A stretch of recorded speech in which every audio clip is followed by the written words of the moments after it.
కలియుగమున ఇంకనూ ఏమేమి మార్పులు వచ్చునో మార్కండేయుడు ధర్మరాజుతో ఇలా చెబుతున్నాడు.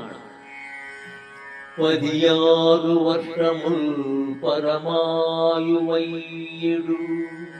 16 వర్షముల్ పరమాయువయ్యుడు ధరణీశ కలియుగాంతమున వినవే.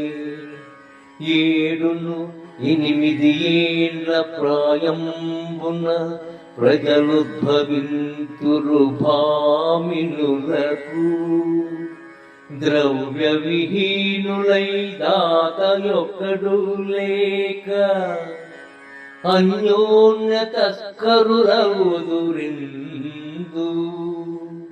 తిరిగిడి వారును ఎంతయు క్రూరులై చెనసి పాపంబు చేసెదరు సూవే. అన్న విక్రయమునరింతురఖిల జనులు, వేద విక్రయులగుదురు విప్రవరులు, పణ్యయోనులయగుదురు పద్మముఖులు. కష్టతరమైన అక్కలికాల వేళ, కష్టతరమైన అక్కలికాల వేళ. ఓ ధర్మరాజా, కలియుగంలో ప్రజల ఆయు ప్రమాణము 16 ఏండ్లకు మించదు.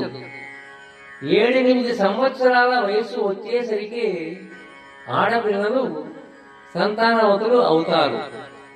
దానం చేసే దాతలు కరువై ప్రజలు ఒకరి సొత్తును ఒకరు అపహరిస్తారు.